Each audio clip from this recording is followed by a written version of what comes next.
அன்பான தேவ ஜனமே, இன்றைக்கு உங்கள் ஆத்துமா யாருக்காக காத்திருக்கிறது? ನಿಮ್ಮ ಆತ್ಮವು ಯಾರಿಗೋಸ್ಕರ ಕಾದಿದೆ? உங்கள் ஆத்துமா யாருக்காக ஏங்குகிறது? ನಿಮ್ಮ ಆತ್ಮ ಯಾರಿಗೋಸ್ಕರ ಹೇಗುತ್ತಿದೆ? எங்க சங்கீதக்காரன் தாவீது சொல்லுகிறார், ಕೀರ್ತನೆ ಭಾಗದವನಾದ ದಾವೀದನು ಹೇಳುತ್ತಾನೆ, மானானது நீரோடே வாஞ்சித்து கதறுவது போல ಜಿಂಕೆಯು ಹೇಗೆ ದಾಹದಿಂದ ಅಲ್ಲಾಡುತ್ತದೋ, தேவனே ದೇವರೇ என் ஆத்துமாவு மேல் தாகமாயிருக்கிறது.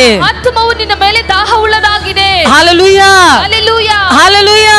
ஹalleluya. எனக்கு அன்பான தேவ ஜனமே, ನನ್ನ ಪ್ರಿಯ ದೇವಜನರೇ, இந்த தாவீதை போல எத்தனை பேர் இன்றைக்கு உண்மையாகவே கர்த்தரிடத்தில் ஒப்பு கொடுக்கிறீங்க? ದಾವೀದನ ಹಾಗೆ ಎಷ್ಟು ಜನರು ಇವತ್ತು ನಿಜವಾಗಿ ಆತನ ಬಳಿಯಲ್ಲಿ ಕೊಡುತ್ತೀರಾ? ஆண்டவரೇ என் ஆத்துமாவிலே நீங்க வாங்க, ದೇವರೇ ನನ್ನ ಆತ್ಮದಲ್ಲಿ ನೀವು ಬನ್ನಿರಿ. என் ஆத்துமா உமக்காக ஏங்குகிறது. ನನ್ನ ಆತ್ಮ ನಿಮಗೋಸ್ಕರ ಹೇಗೆ உம்மை ஆராதிக்கும்படிக்கு, ಆರಾಧಿಸುವುದು, உம்மோடு பேசும்படிக்கு என் ஆத்துமா உம்மேல் தாகமாயிருக்கிறது ஆண்டவரே.